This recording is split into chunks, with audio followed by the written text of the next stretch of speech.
Yesterday we have read already first part of lesson 9, that is the poem The North Sea. Today we will read the last part or the second part of the poem. Last class we have read the descriptions of two ships. Yes, those two ships who had already faced some problems and came back again. Today we have read the description of the third ship, and this is the North Sea. তাহলে আমরা আগে পড়াটা শুরু করি, তারপর আবার বাকিটা সামাপ আমরা করব। দেখো আমরা লাস্ট দিন পড়েছিলাম পেজ নাম্বার 69 এর লাস্ট লাইন ছিল, দেখো, টু অ্যাঙ্কর ইন ক্যাপটিভিটি। এটা কার কথা ছিল? Yes, second ship. ফার্স্ট শিপের ক্ষেত্রে কি হয়েছিল? ফার্স্ট শিপ উইন্ডটাকে টোটালি পজেস্ট করেছিল এবং পজেস্ট করে তাকে এমন একটা ডেস্টিনেশনে পৌঁছে দিয়েছিল যেটা একটা রিচ কান্ট্রি, এবং রিচ কান্ট্রি থেকে সে কিন্তু সেখানে তার কোনো ক্ষতি বা কোনো লস হয়নি, সেখানে যাই হোক একটা কোনো ভালো দেশে সে বিজনেস করে কিন্তু আলটিমেটলি ব্যাক করতে পেরেছিল। সেকেন্ড শিপের ক্ষেত্রে দেখো যেটা হয়েছিল সেটা আমরা পড়েছিলাম, সেকেন্ড শিপ ইস্টের দিকে গিয়েছিল এবং ইস্টের দিকে গিয়ে উথাল পাথাল সমুদ্রে সে এতটাই বিধ্বস্ত এবং এতটাই সে নিজেকে সামলাতে না পেরে ultimately the ship was compelled to anchor, অর্থাৎ নোঙর ফেলতে সে বাধ্য হয়েছিল। তার গতিপথ বা যাত্রাপথকে সে কিন্তু কন্টিনিউ করতে পারেনি। আজকে আমরা যার কথা বলবো today, that is the third ship and which is referred as the North Sea. Page number 71. আমরা 71 পেজ পড়ব। আমি আগেই বলেছি যে এটা হচ্ছে একটা সিম্বলিক পোয়েম, এবং এই যে গত দুটো শিপের কথা আমরা গতদিন পড়েছিলাম, those two ships actually symbolize two types of human beings and their lifestyle. So তাদের লাইফটা কেমন, how the life of each everyone, different human being and life is different. Lakh এক একজনের ভীষণ ফেভার করে, সে তা খুব সহজেই এস্টাবলিশ হতে পারে বা সহজে কম পরিশ্রমে সে এগোতে পারে জীবনে। That is the first sheep. তাকে কম অনেক প্রবলেম ফেস করে সে কিন্তু একটা পজিটিভিটিতে পৌঁছাতে পেরেছিল। আর সেকেন্ড শিপ কি? সেকেন্ড শিপ মুখ থুবড়ে পড়েছিল, অর্থাৎ সে তার ডেস্টিনেশনে পৌঁছাতে পারেনি। আর আজকে যেটা করবো সেটা হচ্ছে থার্ড শিপ। যেসব মানুষরা জীবনে প্রচুর যাদেরকে স্ট্রাগল করতে হয় কিন্তু তবু তারা লাইফের কাছে কি করে না, লাইফের কাছে never defeat before their life, তারা কিন্তু জীবনে কখনো হেরে যাওয়া বা নত হওয়াটা শেখেনি। যারা জীবনে বিভিন্নভাবেই কিন্তু আলটিমেটলি কষ্ট করেও সে তার জীবনের সাকসেসে যেতে পারে, এই রকমই যে জীবন পথ যাদের বা যে সমস্ত মানুষদের, সেটাই সিম্বলাইজ করছে থ্রু দিস নর্থ শিপ, এই নর্থ শিপের মাধ্যমে।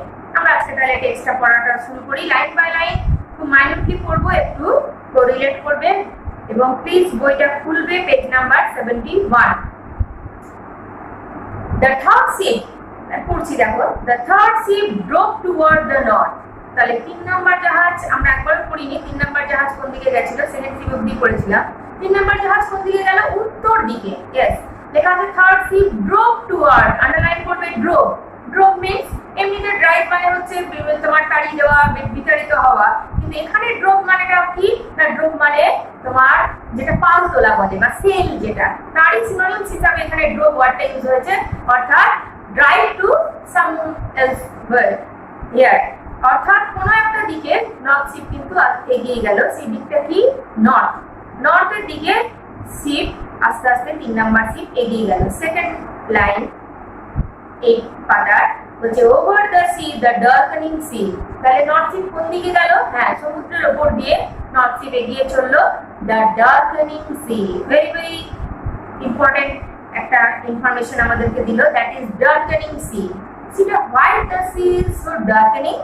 ডার্কেনিং কেন? ডার্কেনিং এই জন্য যে the time is now most probably night. নাইটে কি এমনিতেই নাইট মানে হচ্ছে এভরিথিং ডার্ক, অন্ধকার। তাহলে রাত্রিকালীন একটা যাত্রাপথের কথা কিন্তু এখানে বলা আছে। আমরা এমনিতেই জানি যে কোনো জায়গায় আমরা যখন যাত্রা করি সেটা যদি সূর্যের আলো বা দিনের আলোতে হয় সেটা যতটা ইজি ঠিক ততটাই কিন্তু কঠিন যে কোনো জায়গায় রাত্রে যাতায়াত করাটা। কিন্তু এখানে আমি কি বলেছি, যে জীবনপথ তোলা হয়েছে সেটা খুব স্ট্রাগল, খুব হার্ডার, এবং যার জন্য এখানে কোন টাইমটাকে বাছা হয়েছে, নাইটের কথা বলছে। যার জন্য সিকে কি দেখানো হয়েছে, ডার্কেনিং, চারিদিক অন্ধকার বা আঁধারময় একটা সমুদ্র যেখানে যাত্রা করাটা বা এগোনোটা যথেষ্ট কঠিন। থার্ড লাইন বলছে but no breath of wind came forth. তাহলে শুধু not only the sea but the wind, যে কোনো নৌকো বা জাহাজ জলের যাতায়াতের জন্য ন্যূনতম বাতাসের প্রয়োজন হয়। তাহলে বাতাস ছাড়া যে কোনো জিনিস এগোনোটা খুব কঠিন। কিন্তু দেখো নট অনলি ডার্কেনিং সি, বাতাসের পরিমাণ অত্যন্ত অল্প। বলছে নো ব্রেথ অফ উইন্ড, ন্যূনতম বা বিন্দুমাত্র বাতাসের এখানে নেই। বাতাস একদম যেন স্থির, বইছে না, কোনো বাতাস সামনে আসছে না, যার জন্য নৌকো ইজিলি সামনের দিকে এগিয়ে যেতে পারে। তাহলে এগোনোর জন্য পুরো এফোর্টটা কিন্তু জাহাজকে দিতে হচ্ছে, জাহাজকে অত্যন্ত কষ্ট করে কিন্তু সামনের দিকে এগোতে হচ্ছে। তাহলে দুটো প্রবলেমের কথা পেলাম, এক হচ্ছে সি ডার্ক, সেকেন্ড হচ্ছে নো উইন্ড, কোনো উইন্ড নেই, নো ব্রেথ। আমরা ব্রেথ নেওয়ার জন্য অর্থাৎ শ্বাস প্রশ্বাস দেওয়ার জন্য যে সামান্যতম বাতাস বলছে, সেই সামান্যতম বাতাসটা যেমন আমাদের কাছে খুবই ইম্পর্টেন্ট, সেমনি এখানে জাহাজকে সামনে এগোনোর জন্য বাতাসটা, ন্যূনতম বাতাস কিন্তু অত্যন্ত প্রয়োজন। But no breath of wind came forth, কোনো বাতাস এখানে নেই, উপস্থিত হচ্ছে না। ফোর্থ মানে এখানে প্রেজেন্ট থাকা, বাতাস নেই। And the day shone frostily, তাহলে কি আছে, যেটা আছে that is too much coldness, অর্থাৎ আমরা এমনিতেই দেখবে আমরা বলা হয় উত্তরে হাওয়া, উত্তরে বাতাস, অর্থাৎ যত আমরা উত্তর দিকে এগোবো the weather is too cold and icy, বুঝছে, যার জন্য যত বাতাস কম হচ্ছে the deck shone frostily। এবার আস্তে আস্তে যেগুলোতে আইস জমছে, ডেক জাহাজের যে সামনের পাতাটা, দ্যাট ইজ কল্ড ডেক। তাহলে জাহাজের ওই সামনের অংশ মধ্যে যখন চাঁদের আলো পড়ছে, অর্থাৎ রাত্রেবেলা যেটুকু আলো ওখানে এসে পড়ছে, সেই আইসের জন্য ওই পুরো ডেক কি করছে, চকচক করছে। যেগুলো দেখবে বরফের উপর আলো পড়লে যেমন একটা গ্লেজ ভাব তৈরি হয়, সেটা বলছে ডেক শোন ফ্রস্টলি, ডেক কোনো কিরণ দিচ্ছে না, তার মধ্যে যে আলোটা পড়ছে যার জন্য গোটা ডেকটা কিন্তু কি হচ্ছে, চকচক করছে। ফ্রস্টলি কেন, ফ্রস্ট মিন্স আইস, বড়, ফ্রোজেন। তাহলে এই চারিদিক যে ঠান্ডা একটা জমা ভাব এবং তার মধ্যে আলো করে চকচক চারিদিক করছে, কিন্তু এর মধ্যে দিয়ে কিন্তু শিপ সামনের দিকে এগিয়ে চললো। The northern sky was high and black. তাহলে নর্দার্ন স্কাই, তাহলে নর্দার্ন স্কাই যে আকাশের মাথার উপরে যে আকাশটা রয়েছে সেটাকেই বলছে নর্দার্ন স্কাই। কারণ যত এগোচ্ছে সেই আকাশ, আস্তে আস্তে আকাশের কি অবস্থা, না আকাশ কালো মেঘে ছেয়ে গেছে এবং অন্ধকার, যার জন্য কালো এবং মেঘ করেছে প্রচন্ড। সেটা বলছে sky rose high and black, অর্থাৎ মাথার উপরে যেন একদম প্রচন্ড ভাবে আকাশ ভেঙে পড়েছে এবং চারিদিক কালো এবং অন্ধকারে আবৃত।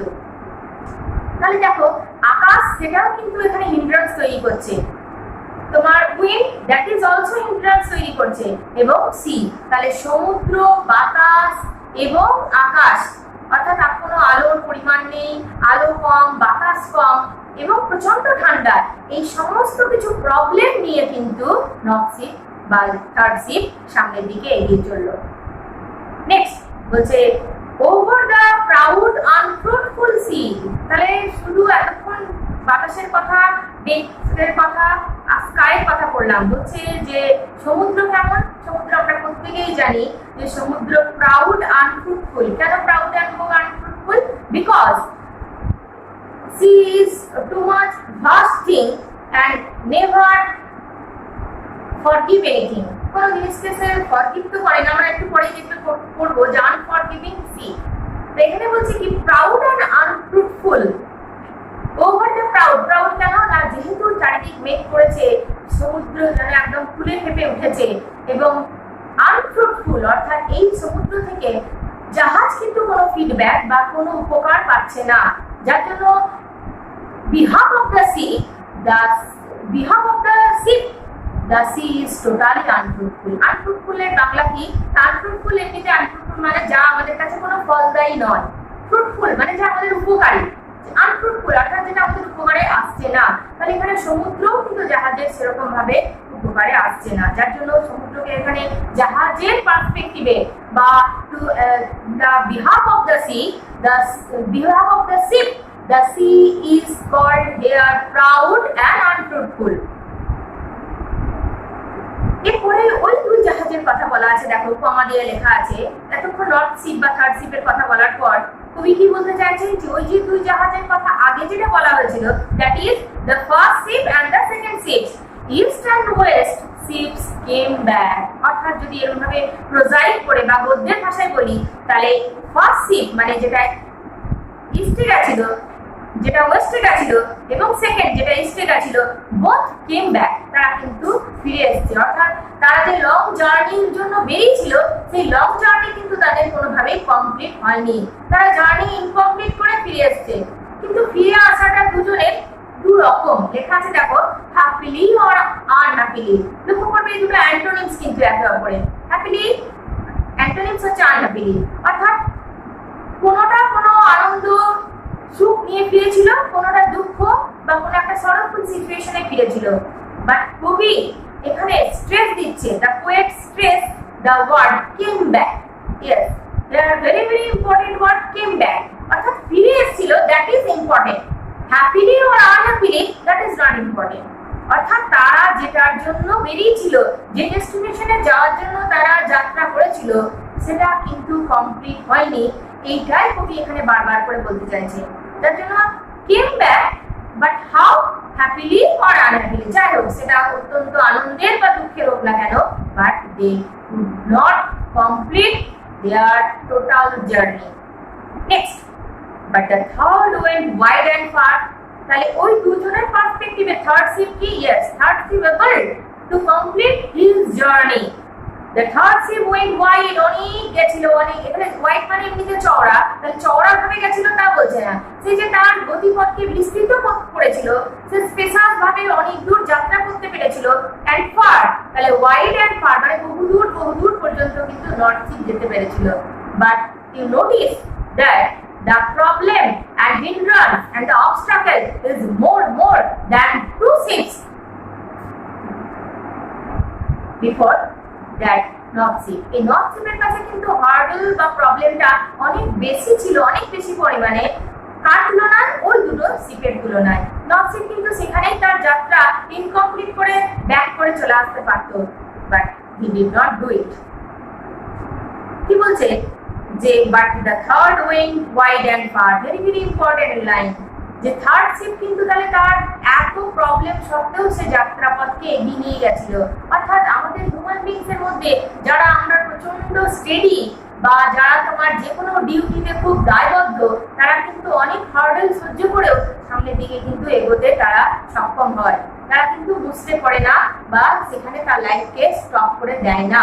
লাইফের প্রবলেম থাকবে, স্ট্রাগল থাকবে, সেটা নিয়েই কিন্তু মানুষকে এগোতে হবে। This signifies the third ship. Next, বলছে into an unforgiving sea under a fire spilling star.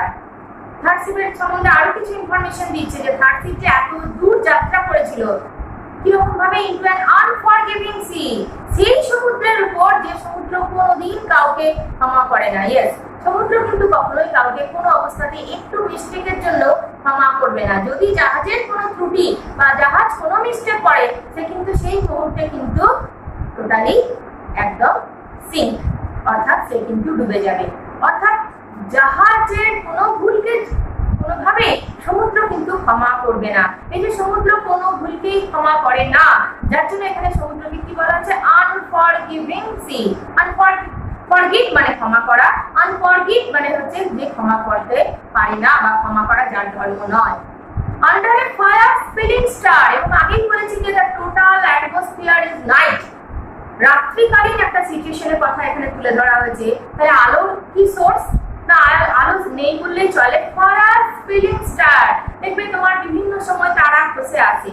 তারা খসা মানে কি, বিভিন্ন তোমার নক্ষত্র বা অনেক কিছু থেকে এই যে আগুন ছিটকে ছিটকে পড়ে এইরকমই একটা কোনো এখানে কথা বলা হচ্ছে, যেখানে আলোর সোর্স নেই, বরঞ্চ অনেক অন্ধকারের মধ্যে কোনো কোনো তারা এই যে খসে খসে পড়া ওই আলোটুকুই যেন এর পাথেয়। ফায়ার স্পিলিং স্টার, অর্থাৎ যে তোমার আগুন ঝরিত যে তারার কথা এখানে বলা হচ্ছে, সেটুকুই তার সোর্স অফ লাইট।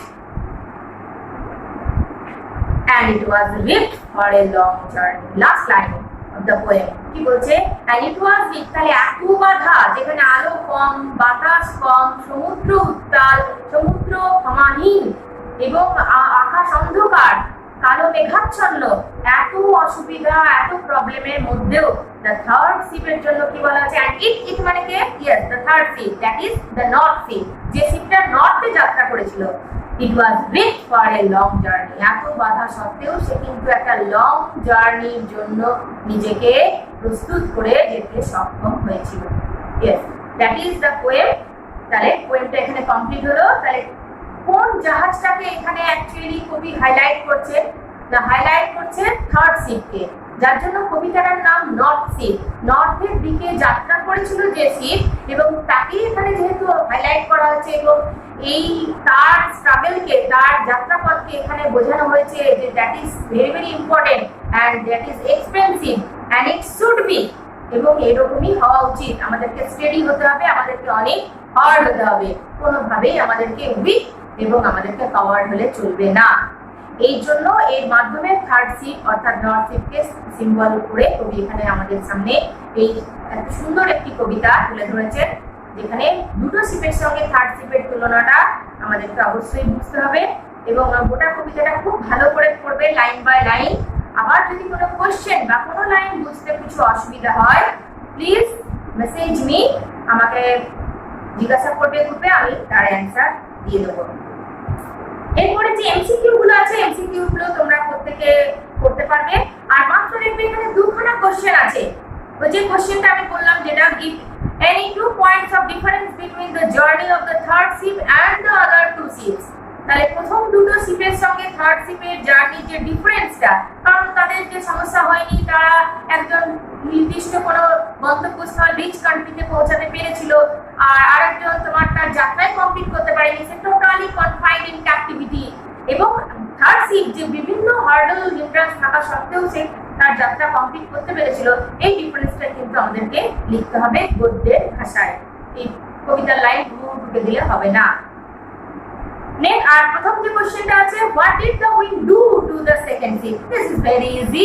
হচ্ছে সেকেন্ড শিপের ক্ষেত্রে উইন্ড কি করেছিল, একদম 1 নম্বরের কোশ্চেন। এছাড়াও 25 ওয়ার্ডসে লিখতে বলেছে। এছাড়াও আমি কিছু কোশ্চেন 1 নাম্বার এবং 2 নাম্বারের কিছু কোশ্চেন দিয়ে দেবো, তোমরা সেগুলো লিখে তখন অ্যান্সার করবে। কবিতাটা অত্যন্ত ভালো করে কয়েকবার পড়বে, তবেই কিন্তু রিয়েলাইজ করতে পারবে যে what is the actual message or theme of the poem. তাহলে প্রত্যেকে ভালো করে পড়বে। So students, please read the poem and stay safe. Thank you.